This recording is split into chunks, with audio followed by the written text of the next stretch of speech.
ঠিক আছে, একজন উদ্যোক্তা হিসেবে যদি এটা হচ্ছে হাঁস। এটা আমার বাপের বাড়ি যশোর।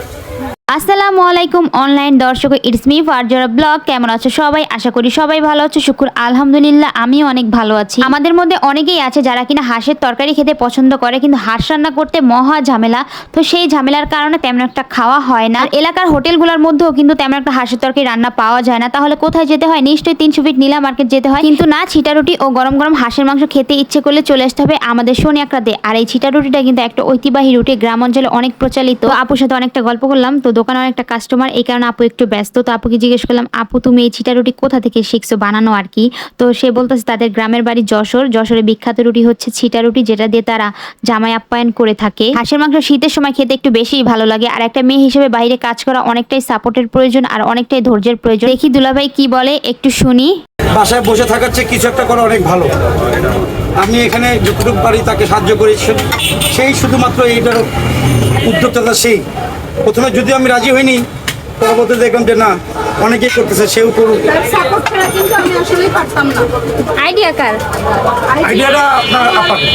আমার ফ্রেন্ড। আমি তো প্রথমত রাজি হই। মানুষজন বিভিন্ন মেনি মাইন্ডস এইগুলোতে হ্যাঁ প্রভাব পড়ে। পরবর্তী দেখলাম যে না, ইট শুড নট, কিছু করা উচিত। আর ভালো রেসপন্স পাচ্ছি, তো তার রান্না আসলেই তো ভালো। আরো পাবেন ইনশাআল্লাহ। এটা হচ্ছে হাঁস। এটা হাঁস আমরা একটু ড্রেসিং করে তারপর নিয়ে আসি। এটা হচ্ছে গরু। গরুটা জাস্ট আলু দেওয়া হয়েছে। তো এখন খাবারটা খেয়ে দেখি। এই ছিটা রুটির পিস হচ্ছে 10 টাকা করে, আর হাঁসের মাংস হচ্ছে 200 টাকা করে। আর একটা কথা, আমি এই প্রথমবার হাঁসের মাংস তরকারি খাচ্ছি। আমি কখনো হাঁসের মাংস তরকারি খাই নাই। আমার বাসায় যদিও কখনো রান্না হয়, আমি সবার সাথে কাজবাজ করে দিই, কিন্তু আমি কখনো তরকারি খাই না। আমার বোন বলতেছে, বইনা তুই হাঁসের মাংস তরকারি খাইছিস? আমার তো বিশ্বাসই হয় না।